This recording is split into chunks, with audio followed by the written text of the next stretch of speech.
following subject matter is real and only intended for mature audiences. Discretion is advised. People are dead after deputies say a man went on a shooting rampage. I knew a week before she died I was going to kill her. I can tell you the scene out there is absolutely horrific. Nobody knows where this individual may strike next. This is 10-Minute Murder. Welcome to 10-Minute Murder, brief and bingeable true crime. My name is Joe, I'm the host, and thank you for joining today. We're also being joined today by Harper, my dog, who has decided to camp out under my feet.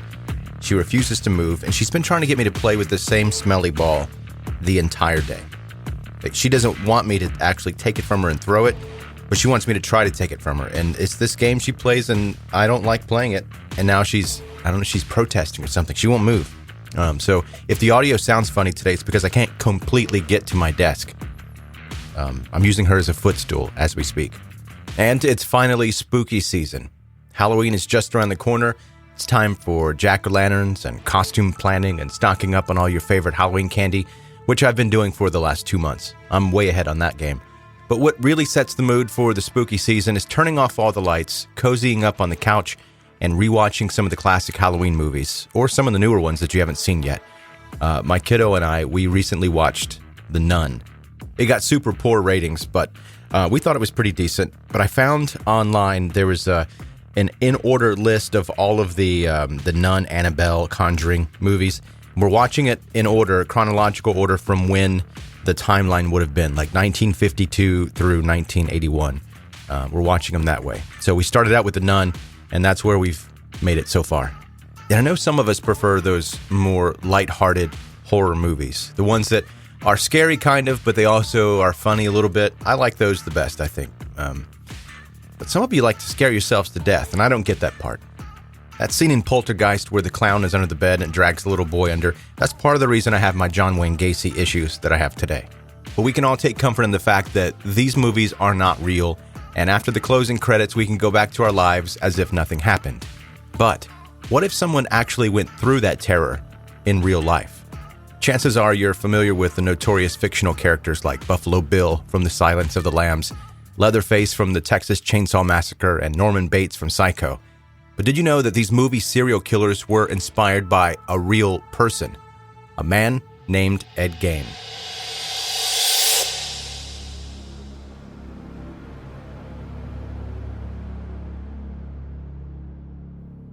Edward Theodore Gein was born August 27, 1906, in La Crosse, Wisconsin. He was the second son of George Philip Gein and Augusta Wilhelmine Gein. Ed's brother Henry was 5 years older. Now, some people say Gein, some people say Gein, and you know me and names. I'm terrible at pronouncing them. And Ed Gein's name, you can say Gein, you can say Gein. I've heard it both ways, and chances are during this episode, I'm going to flip-flop between the two without realizing it. So it's Ed Gein or Ed Gein, whichever flavor you prefer. Ed and his brother had a childhood that was not the easiest. Far from it, actually. Their father, George, was an alcoholic, and their fanatically religious mother, Augusta, was verbally abusive toward him. Their parents' marriage was anything but happy, but due to the family's religious beliefs, divorce was not an option, and apparently working on their marriage and making it better was not an option either. After selling their local grocery shop in La Crosse, the family left the city and moved to an isolated 155-acre farm outside Plainfield, Wisconsin. The location was perfect for Augusta, who wanted to prevent outsiders from influencing her sons.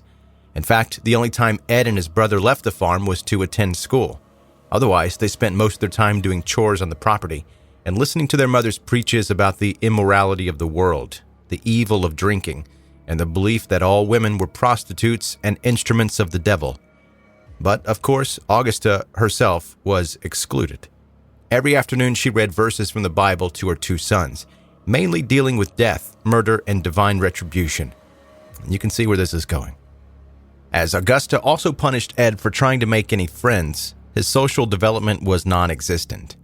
Ed's teachers and classmates remembered him for being shy and having strange mannerisms. For example, Ed sometimes burst out in fits of laughter without any context. like he was laughing at his own jokes happening inside his own head. And you can't really blame Ed for that. His inside of his head world was pretty much the only world he had. However, despite his poor social skills, Ed did fairly well in school, but nothing was enough to please his mother. The sad thing is, no matter what Ed or Henry did, Augusta was never happy with them. She was sure her boys were just destined to become failures like their father. So you can see Augusta really valued being an encouraging parent. Still, Ed idolized his mother and followed her strict orders to the best that he could. Ed also looked up to his older brother, who he saw as a hard worker and a man of strong character. And so, as their father died in 1940 of heart failure caused by his alcoholism, Ed tried to emulate Henry's work habits and began working odd jobs to support the family. The Gein brothers mostly worked as handymen, but Ed also frequently babysat for neighbors, which he enjoyed a lot. With his social and emotional skills, it was easier for Ed to relate to children than people his own age. However, even though Augusta had managed to destroy Ed's social life, self-esteem, and view of the world, Henry saw right through her BS. He was worried about Ed's unhealthy attachment to his mother and openly criticized her. This ill-speaking shocked and mortified Ed, who saw her as pure as a person can be and as a perfect woman. Still, to this day, many think that Henry's actions to fight against his mother's tyranny eventually played a role in the fate of Ed. On May 16, 1944, Henry and Ed were working on the farm, burning away marsh vegetation. It's common practice, but this time the fire got out of hand so bad that the fire department needed to be called.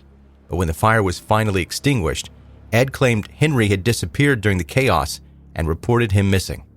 When the police organized their search party, Ed was able to lead them directly to Henry's dead body. It's pretty suspicious. Even more strange was the fact that Henry was found lying on a piece of land that was untouched by the fire, and he had bruises on his head.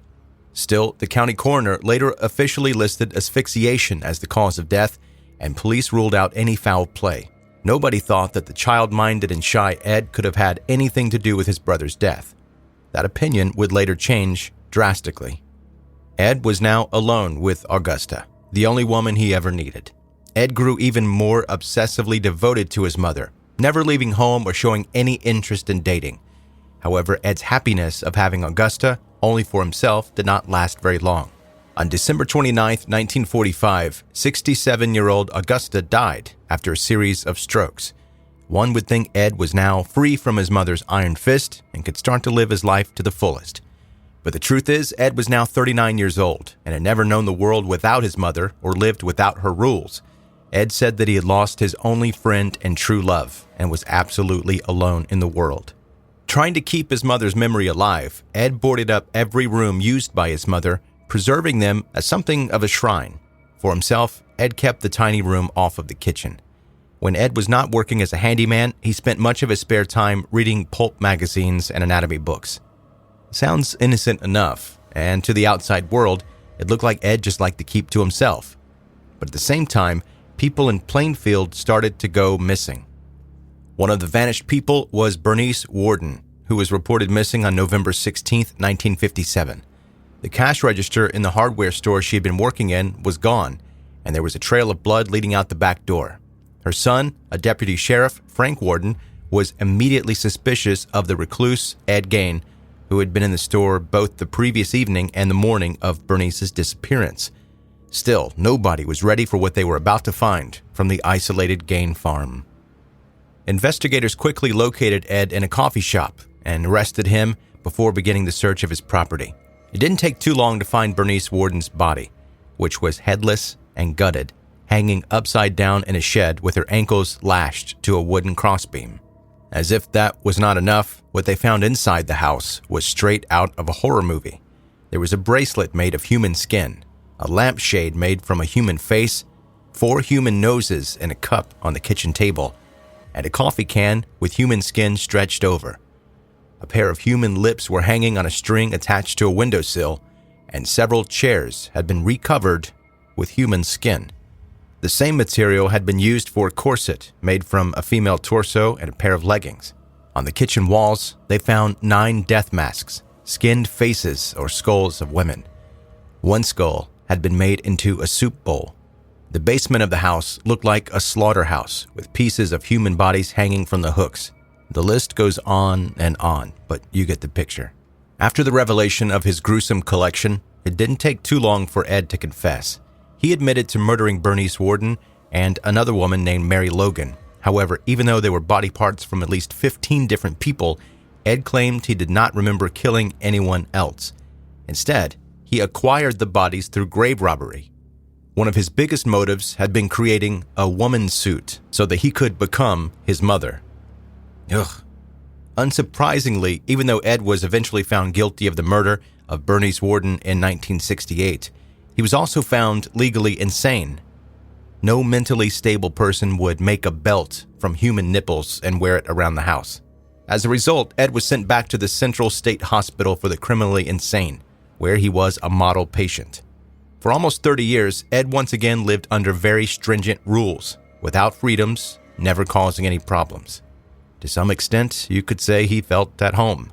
When Ed's health started to deteriorate, he was transferred to Mendota Mental Health Institute, where he died of cancer and respiratory illness on July 26, 1984, at the age of 78. He was buried next to his beloved mother. By the time of his death, Ed Gein had already become immortal, and his crimes have ever since inspired an endless amount of books, movies, and TV shows. So when you sit down this Halloween and push the play button, remember, there might be a hint of a true story behind your favorite scary flick.